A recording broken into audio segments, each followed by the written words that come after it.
5 അജണ്ടകൾ മാത്രമായിരുന്നു ചർച്ചയ്ക്കുണ്ടായിരുന്നതെങ്കിലും തെരഞ്ഞെടുപ്പിന് ശേഷമുള്ള ഗുരുവായൂർ നഗരസഭയുടെ ആദ്യ കൗൺസിൽ യോഗത്തിൽ ബഹളത്തിന് തെല്ലും കുറവുണ്ടായില്ല.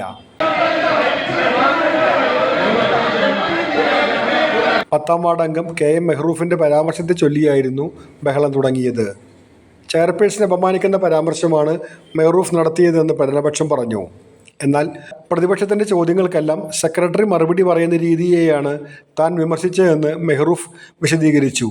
ഈ വിഷയത്തിൽ ഏറെ നേരം കൗൺസിൽ ബഹളത്തിലായിരുന്നു. മഹാത്മാഗാന്ധി തൊഴിലുറപ്പ് പദ്ധതിയുടെ പേര് മാറ്റിയ കേന്ദ്ര സർക്കാർ നടപടിയിൽ കൗൺസിൽ പ്രതിഷേധം രേഖപ്പെടുത്തി. ജോയ് ചെറിയാനാണ് ഇത് സംബന്ധിച്ച പ്രമേയം അവതരിപ്പിച്ചത്. ജലീൽ പണിക്ക് വീട്ടിൽ പിന്താങ്ങി. അഴുക്കുചാൽ പദ്ധതിയുടെ ഇപ്പോഴത്തെ അവസ്ഥ ചർച്ച ചെയ്യണമെന്ന് നൌഷാദ് അഹമ്മു ആവശ്യപ്പെട്ടു. ഭഗത് സിംഗ് പാർക്കിന്റെ ശോച്യാവസ്ഥ ജലീൽ പണിക്ക് വീട്ടിൽ ചൂണ്ടിക്കാട്ടി. ചെയർപേഴ്സൺ സുനിത അരവിന്ദൻ അധ്യക്ഷത വഹിച്ചു.